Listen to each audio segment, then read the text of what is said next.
جب حضرت نوح علیہ السلام اپنی امتیوں کو لے کر کشتی میں بیٹھے تو انہیں کشتی میں ایک بوڑھا نظر آیا۔ اسے کوئی پہچانتا بھی نہیں تھا۔ آپ نے ہر چیز کا جوڑا جوڑا کشتی میں بٹھایا تھا مگر وہ اکیلا تھا۔ لوگوں نے اسے پکڑ لیا۔ وہ حضرت نوح سے پوچھنے لگے کہ یہ بوڑھا کون ہے؟ حضرت نوح نے اس سے پوچھا، بتاؤ تم کون ہو؟ وہ کہنے لگا، جی میں شیطان ہوں۔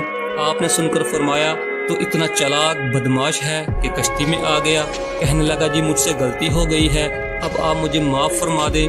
آپ نے فرمایا، تمہیں ہم ایسے نہیں چھوڑیں گے، تو ہمیں اپنا گر بتاتا جا جس سے تو لوگوں کو سب سے زیادہ نقصان پہنچاتا ہے۔ کہنے لگا، جی میں سچ سچ بتاؤں گا، البتہ آپ وعدہ کریں کہ آپ مجھے چھوڑ دیں گے۔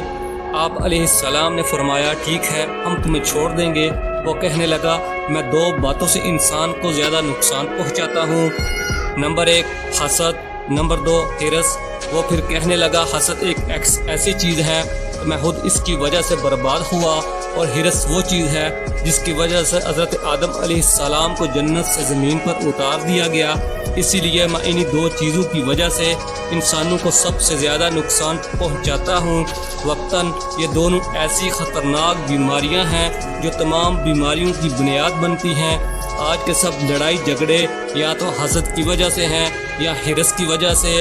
حاسد انسان اندر ہی اندر آگ میں جلتا رہتا ہے، وہ کسی کو اچھی حالت میں دیکھ نہیں سکتا۔ دوسرے انسان پر اللہ تعالیٰ کی نعمتیں ہوتی ہیں اور حاسد کے اندر مروڑ پیدا ہوتے ہیں کہ وہ اچھی حالت میں کیوں ہے۔